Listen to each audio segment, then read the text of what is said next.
Lorsque nous utilisons un téléphone portable connecté à Internet, nous parlons aux gens, accédons à des informations, prenons des photos ou cherchons des directions sur une carte.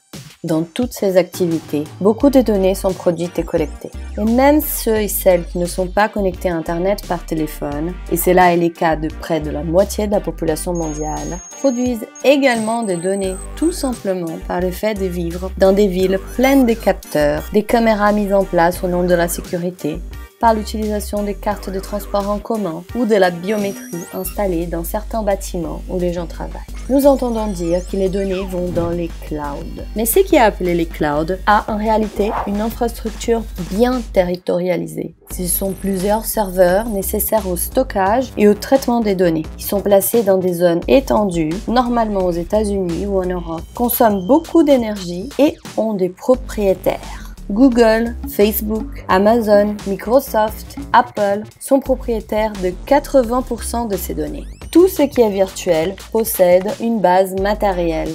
Les messages que nous envoyons, les sites auxquels nous accédons, les photos que nous postons passent tous par des routeurs, des serveurs et des câbles sous-marins qui ont aussi des propriétaires et encore une fois passent par les États-Unis. Les capitalismes digital continuent à avoir besoin de beaucoup d'extractivisme et d'exploitation. Dans la rouée vers les coltans, un conducteur électrique présent dans de nombreux appareils numériques, la République démocratique du Congo est devenue un lieu de disputes, des conflits armés et de violences envers les femmes, et c'est notamment dans les territoires où ces minerais est exploité.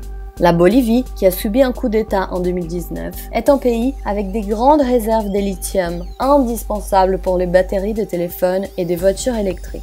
De cette manière, nous voyons que l'économie et la politique ne sont pas séparées. Les téléphones Apple sont produits dans un rythme de travail insoutenable dans les usines Foxconn en Chine. Et pour que l'intelligence artificielle fonctionne, des millions de personnes font ce qu'on appelle du micro-travail en ligne. Des transcriptions, des traductions, de la modération des contenus, de l'identification des images, de la surveillance d'algorithmes, entre autres nombreuses tâches effectuées dans des conditions précaires autour du globe. Sans compter les travails précaires par intermédiaire d'entreprises plateformes, comme les services de livraison, mais aussi des soins. Le secteur de l'agro-industrie suit ces mêmes mouvements de numérisation, élargissant son contrôle par l'usage des drones et capteurs dans les champs pour collecter des données sur le climat, les propriétés du sol, mais aussi sur les techniques utilisées par les agricultrices. Nos corps, relations et interactions dans la société forment aussi la matérialité du numérique.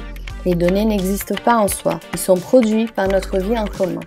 Nous appelons cela opacité lorsque les propriétaires de ces entreprises empêchent que les publics sachent comment fonctionnent les codes et les algorithmes qui font que ces entreprises gagnent beaucoup d'argent. Ces technologies sont programmées par des vraies personnes et reproduisent les racismes et les sexismes qui structurent la société capitaliste.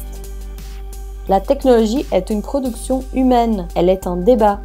Et nous, les femmes, dans les mouvements sociaux anticapitalistes, nous participons à ces débats en produisant des savoirs, des luttes et des alternatives, en produisant une communication contre-hégémonique, en pariant sur des technologies libres et conçues par des groupes et collectifs d'activistes, et en menant tous les jours une lutte collective dans les villes, les campagnes et sur Internet pour une société libre de la surveillance et de l'exploitation des personnes et de la nature.